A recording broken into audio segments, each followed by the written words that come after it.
எங்கள் அண்ணனை யார் வேணால் என்ன வேணாலும் சொல்லலாம். ஒரு செங்கலை கூட பிடுங்க முடியாது. சரிங்களா? அந்த மாதிரி தான் எங்கள் அண்ணன் யாருன்னா நடிப்போட நடிகர் கிடையாது, நடிப்பினோட அசுரனும் கிடையாது, நடிப்பினோட அரக்கன் எங்கள் அண்ணன். இப்போ படத்தை போய் பாருங்கள், பிச்சைக்காரன் கெட்ட போட்டு எந்த அளவுக்கு நடிச்சிருக்காருன்னு பாருங்கள். பார்த்தீங்கன்னா உங்களுக்கு தெரியும். இந்த மாதிரி நடிகன்னு ஒரு குத்தம் சொல்கிறீங்கன்னா நீங்களாம் மனுஷனா எத்தனை பேர்த்தை ஏற்றி விட்டுருக்கிறாரு எங்கள் அண்ணன். எவனாவது வந்து காலில் பிடிச்சிருக்கீங்களா? காலை கூட பிடிக்க வேணாம். நல்லா இருக்கீங்களா, பார்த்தீங்களா, சாப்பிட்டீங்களா அப்படின்னு சொல்லி ஏதோ பேசுனீங்களா? ஒன்றும் இல்லை, முன்னாடி விட்டு பின்னாடி போய். எப்பயுமே இந்த உலகத்தில் எப்படின்னா முன்னாடி குத்த மாட்டானுங்க எவனுமே, பின்னாடி தான் குத்துவானுங்க. நம்ம தூக்கிட்டு ஆளுக்கு தான் குத்துவாங்க.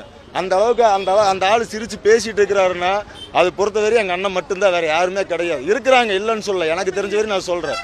தனுஷ் மட்டும்தான். படம் நல்லா இருக்குண்ணா, நிஜமாக நல்லா இருக்குங்க. பிச்சைக்காரன் கெட்டப்பில் வந்து இந்த அளவுக்கு நடிப்பாரான்னு சத்தியமாக நான் தனுஷ் ரசிகர் தான், இந்த அளவுக்கு நடிப்பாரான்னு தெரில.